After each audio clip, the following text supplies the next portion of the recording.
visitor, I muttered, tapping at my chamber door. Only this, and nothing more. Ah, distinctly I remember it was in the bleak December, and each separate dying ember wrought its ghost upon the floor. Eagerly I wished the morrow. Vainly I had sought to borrow from my book surcease of sorrow.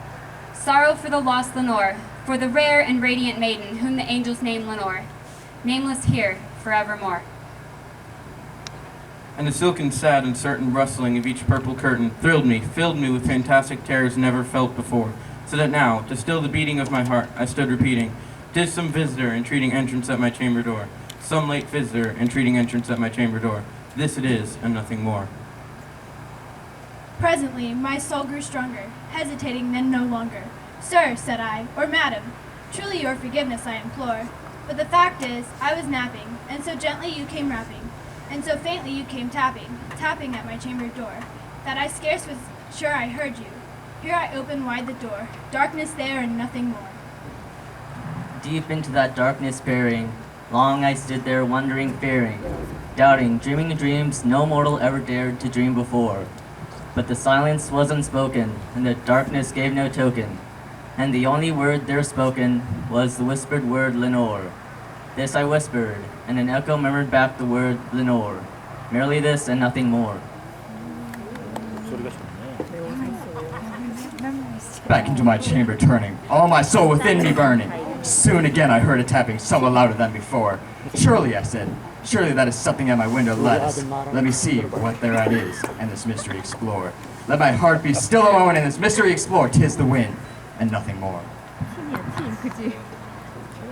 Open here I flung the shutter, when with many a flirt and flutter, and there stepped a stately raven of saintly days of yore.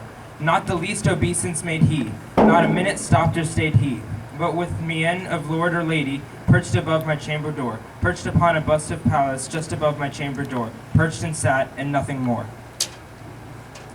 Then this ebony bird beguiling my sad fancy into smiling, by the grave and stern decorum of the countenance it wore. "Though thy crest be shorn and shaven, thou," I said, "art sure no craven? Ghastly grim and ancient raven, wandering from the nightly shore. Tell me what the lordy name is on the night's Plutonian shore." Quoth the raven, "Nevermore."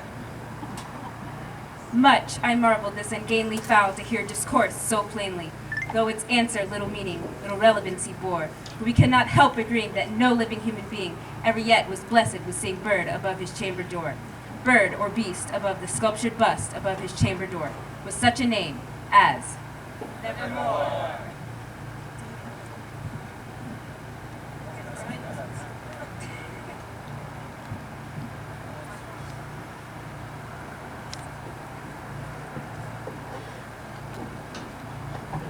But the raven sitting lonely on the palace spoke only that one word, as if his soul in that one word he did outpour.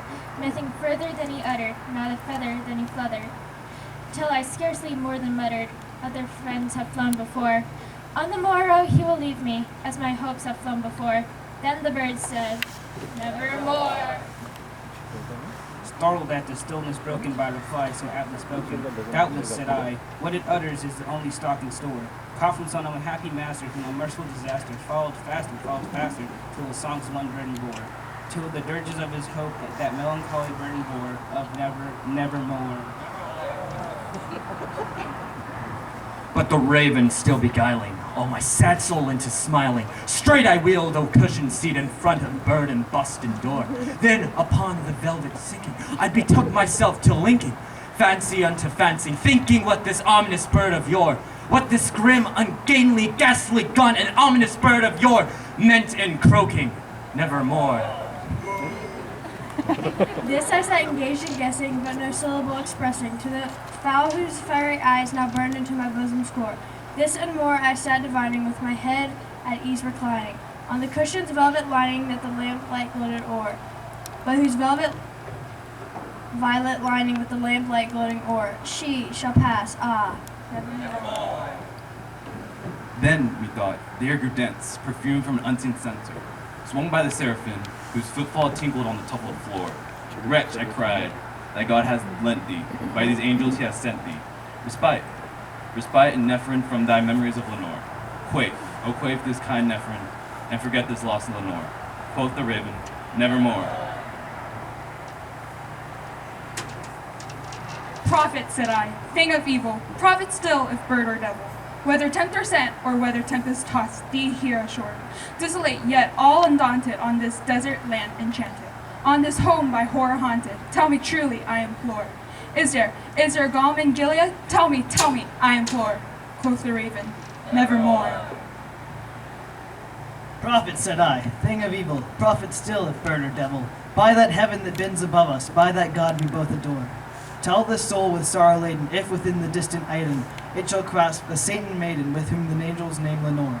Clasp a rare and radiant maiden whom the angels name Lenore. Quoth the raven, Nevermore. Be that word our sign of parting, bird or fiend, I shrieked upstarting. Get thee back into the tempest and the night's Plutonian shore. Leave no black plume as a token of that lie thy soul hath spoken. Leave my loneliness unbroken. Quit the bust above my door. Take thy beak from out my heart and take thy form from off my door. Quoth the raven, Nevermore. And the raven, never flitting, still a sitting, on the pallid bust of Pallas just above my chamber door, and his eyes have all the seeming of a demon's that is dreaming, and the blight, lamplight o'er him streaming throws his shadow on the floor, and my soul, from out that shadow that lies floating on the floor, shall be lifted. The end.